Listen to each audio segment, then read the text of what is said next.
कर गया। इतने में शंकर भगवान बोले दरवाजा बजा या खोलती नहीं। पार्वती की आंख में आंसू भर गए। पार्वती रो कर बोली बाहर निकल जा नहीं तो श्राप दे दूंगी। कौन है अंदर?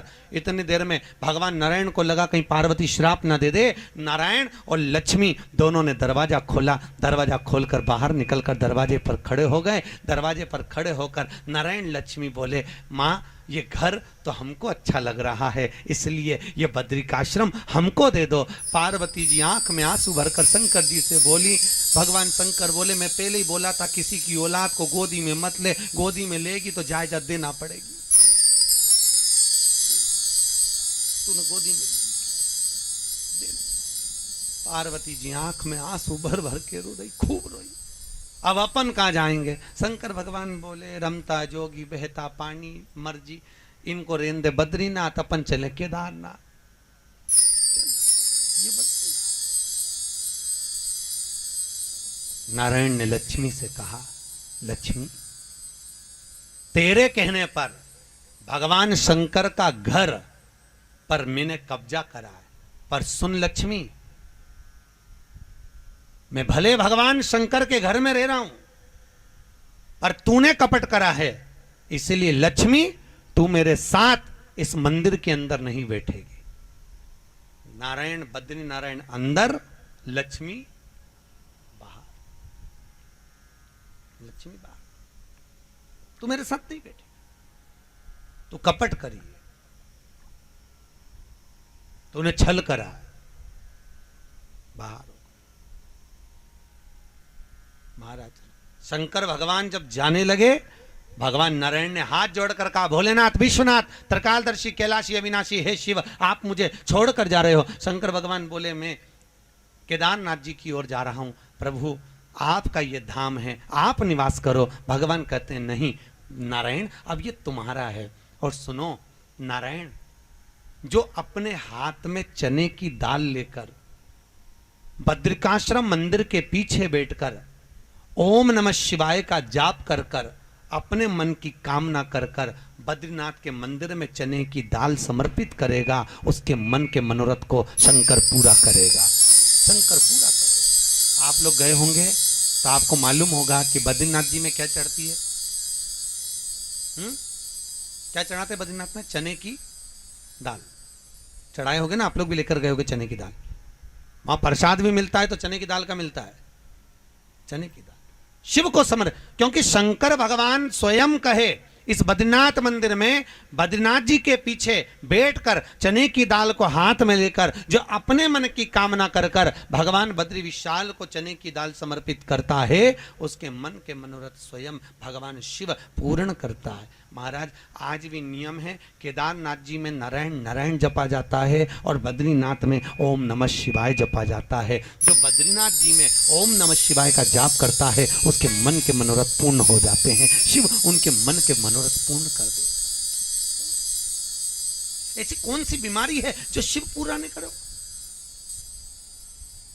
अगर किसी का एक्सीडेंट होता है, भले वो राम भजता हो, भले वो हरि विठ्ठल भजता हो, भले वो पांडुरंगा भजता हो, भले वो देवी का भजन करता हो, पर किसी के जब एक्सीडेंट होता है, किसी को अटैक आता है, हार्ट अटैक आता है, शुगर बढ़ती है, बीमारी आती है, तो कोई पंडित जी के पास जाते हैं, कोई गुरु के पास जाते हैं, तो गुरु जी ये नहीं कहते कि तुम गोपाल सहस नाम का पाठ करो, तुम श्री सूक्त का पाठ करो, तुम पुरुष सूक्त का पाठ करो, तुम हरि विठोबा का पाठ करो। अगर कोई गुरु कहेगा तो एक ही बात कहेगा कि महामृत्युंजय का पाठ करो, क्योंकि गुरु को मालूम है अकाल मृत्यु वो मरे जो काम करे चंडाल का, काल उसका क्या बिगाड़े जो भक्त हो महाकाल का। शंकर की अगर आराधना करिए, शिव की स्मरण कराए, शिव का स्मरण कराए, तो फिर काल भी उसको परेशान नहीं कर सकता, काल भी उसको छू नहीं सकता, काल उससे परे हो जाता है। महाराज काल उससे परे है, काल उससे दूर है। इसलिए शिव की आराधना में तत्परता की जरूरत है। महाराज शिव की जपो। कितना सुंदर कहा है, जिसके मस्तक पर त्रिपुंड लगा। त्रिपुंड 3 रेखा, सत्यम जम के बोलिए, सत्यम शिवम सुंदरम, 3 रेखा। और दुनिया के लोगों ने आज के जमाने में सत्य को मिटा दिया। कितनी रह गई? 2। फिर शिव को मिटा दिया, केवल एक। अब सत्य शिव दोनों गया, दुनिया के लोगों ने घिस के एक रेखा लगा ली। तो केवल सुंदर बनने के लिए दुनिया के लोग तिलक लगाते हैं, नहीं तो सत्य बात तो ये है, पृथ्वी पर ऐसा कोई मंदिर नहीं, भूमंडल पर ऐसा कोई मंदिर नहीं, देवमंडल में ऐसा कोई देवता नहीं जिसके मस्तक पर त्रिपुंड नहीं। अगर तिरुपति का वेंकट लाल भी अगर तिरुपति में बैठकर तिरुमाला में अगर भगवान विष्णु भी तिलक लगा रहे हैं तो उनकी भी 3 रेखा है, 2 सफेद 1 लाल। अगर नाथ द्वारा में श्रीनाथ जी भी तिलक लगा रहे हैं तो उनकी भी 3 रेखा है, सत्यम शिवम सुंदरम। मेरा हरि विठ्ठल भी अगर मस्तक पर लगा रहा है तो त्रिपुंड ही लगा रहा। सत्यम शिवम सुंदर, जीवन को सत्यमय बना, शिवमय बना,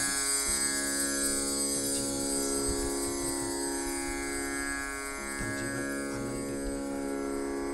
सत्यम शिवम सुंदर। इसीलिए शास्त्र कहा है महाराज, भगवान शिव के जैसा दुनिया में कोई दानी नहीं, कोई मंदिर नहीं, कोई ऐसा स्थान। स्वयं तिरुपति अगर भगवान वेंकटेश भी अगर इस तिरुमाला के शिखर पर आए तो पहले उन्होंने भगवान शंकर से पूछा, मैं तिरुमाला में आ रहा हूं तप करने के लिए, आपकी आज्ञा है? भगवान शंकर ने कहा आइए पधारो। पर इतने में भगवान नारायण ने कहा मैं तप करूंगा, दुनिया के लोग मुझे परेशान करेंगे, नया ने कोई हिंसक पशु पक्षी मुझे खा गया तो। इतने में शंकर भगवान ने कहा चिंता क्यों करते हो, आप तिरुमाला पर बैठकर तप करना, मैं कपिलेश्वर महादेव के रूप में नीचे बैठकर तुम्हारी रक्षा करूंगा। कपिलेश्वर के रूप में शंकर जी नीचे बैठ गए। श्रीनाथ जी नाथ द्वारा में विराजे, जब गोवर्धन से चले तो उन्होंने पूछा कहां जाकर रहूं, मारवाड़ में रहिए, एक लिंग जी के रूप में मैं तुम्हारी रक्षा करूंगा। द्वारका में जब भगवान कृष्ण रहे, कोई ऐसा देवता जिसने भगवान का भजन नहीं कराओ। राम जी महाराज अगर लंका पर चढ़ाई करने गए तो सबसे पहले अगर आराधना करी तो किसकी करी? बोलो जमकर, शिव की। भगवान शिव, केवल शिव, केवल शंकर।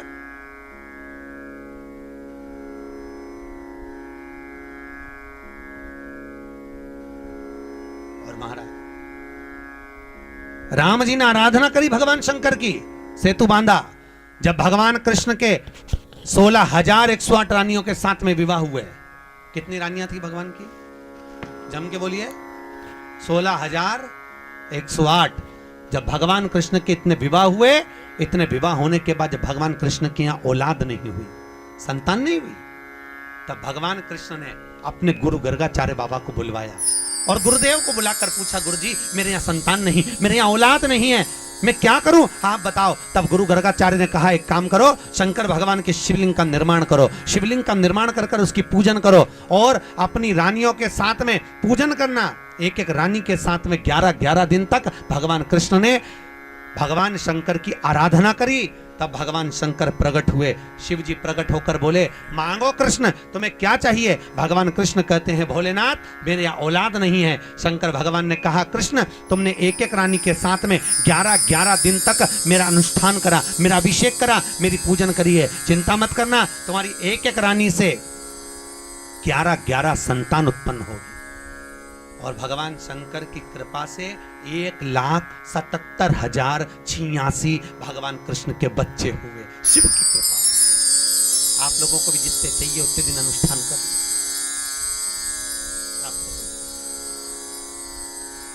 शिव की, शंकर की दया। आज भी नियम है, जिसके घर में औलाद नहीं होती, 20-20 साल तक जिसके यहाँ संतान नहीं हुई हो, जिसके यहाँ लड़के नहीं हुए हो, बच्चे नहीं हो, तो बेलपत्री के पेड़ के नीचे सोमवार की अष्टमी के दिन बेलपत्र के पेड़ के नीचे किसी ब्राह्मण और ब्राह्मणी को उसके बच्चे के साथ में बिठाकर खीर बनाकर खिलाकर, उसकी बची हुई खीर, जिसका गर्भ नहीं ठहरता, जिसको संतान नहीं होती, जिसको पुत्र नहीं होता, उसको बेलपत्री के पेड़ के नीचे ही वो झूठी खीर, ब्राह्मणों की झूठी खीर, ब्राह्मणी और बच्चे की झूठी खीर उस नारी को खिला दी जाए। 3 महीने के अंदर उसका गर्भ ठहर जाता है। 3 महीने। आज भी नियम है, सोमवार की अष्टमी वाले दिन। कौन से दिन? सोमवार की गर्भस्थ। कोई ऐसी जहां शिव, हर जगह पर भगवान शंकर विराजमान महाराज, हर जगह पर शिव विराजमान। और ऐसी कोई भूमि ही नहीं है जहां शंकर ना हो। स्वयं चंद्रभागा मां की माता शतलजा जी भी शंकर की आराधना करते करते करते करते करते करते शिव धाम में जाकर विराजमान हुई है भगवान शंकर। ऐसे भगवान बहुत भावन भूतेश्वर मेरे शिव है, मेरे करुणा सागर शंकर। महाराज शिव पुराण वर्णन करती है, महात्म की ओर चलते हैं। एक देवराज नाम का ब्राह्मण, जो ब्राह्मण कुल में तो जन्म लिया, ब्राह्मण बनकर पैदा तो हुआ, पर उसने कभी ब्राह्मण कर्म नहीं किया, कभी ब्राह्मण कर्म नहीं,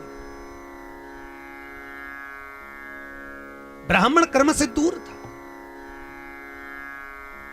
बहुत सुंदर चरित्र शिव महापुराण में कहा है, आप अगर मनुष्य देह में आए हो, भगवान ने आपको संपूर्ण शरीर अगर दिया है, आपको यह नहीं मालूम था आप किस घर में पैदा होंगे? मालूम था क्या आपको? अरे बोलो तो सही, मालूम था।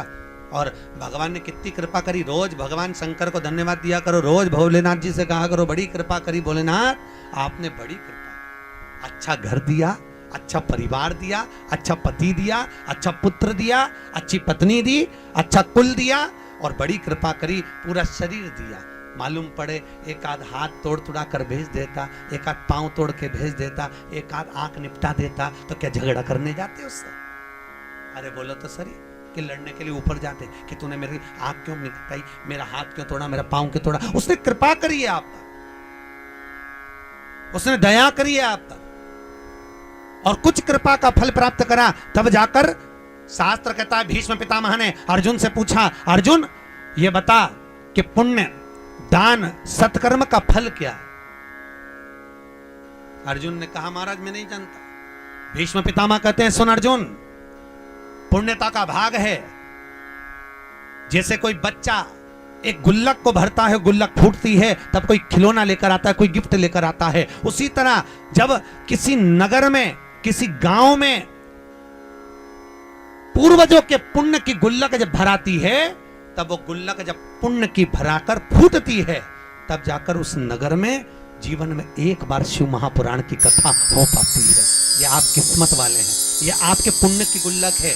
जितने लोग इस कथा के पंडाल में बैठे हैं, जिन्होंने कोई दान दिया हो, पुण्य करा हो, सत्कर्म करा हो, जिसने भूमि दी हो, किसी ने कोई व्यवस्था दी हो, किसी ने जल दिया हो, किसी ने कोई भाग दिया हो, किसी ना किसी रूप में प्रत्यक्ष अप्रत्यक्ष रूप से, किसी ना किसी रूप में तुमने जो सहयोग इस श्रीमद् भागवत ज्ञान गंगा यज्ञ समिति को दिया हो, तो समझ लेना। और यदि आप कथा में बैठे हो, यजमान बनकर बैठे हो, आपके 7 जन्म के कहीं ना कहीं आपके दादा परदादा, आपके पूर्वजों के पुण्य की गुल्लक जब भरा कर फूटी है, तब जाकर ये शिव महापुराण की कथा माँ कमला की नगरी में आज होने जा रही है। आज माँ सबसे ज्यादा खुश होगी क्योंकि उसके पति की कथा हो रही है, सबसे ज्यादा।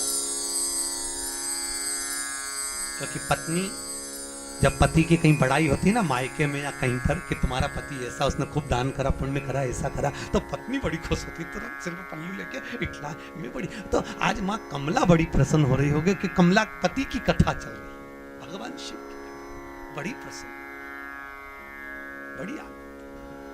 अच्छा तुम 7 दिन में आप कमला माता के मंदिर जाकर दर्शन करके आना, इतनी प्रसन्न दिखेगी, तुम्हें रोज नहीं दिखी होगी, पर शिव महापुराण की कथा चलेगी, 7 दिन में उसका दर्शन जरूर करके आना। इतनी प्रसन्न दिखेगी कि तुमसे पूछी लगी कि और ये कथा कैसी चल रही है, बता, पूछी, प्रसन्न, आनंदी।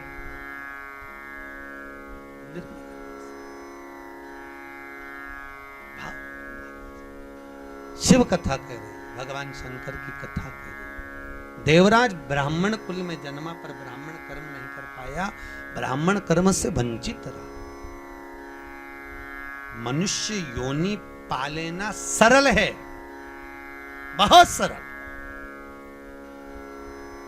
और मनुष्य योनि से चले भी जाना बहुत सरल है, बहुत सरल। सुबह एक माता जी आई थी कोई मिलने के लिए, वही कॉलोनी की थी। हम सुबह मॉर्निंग वॉक कर रहे थे, जब 5:30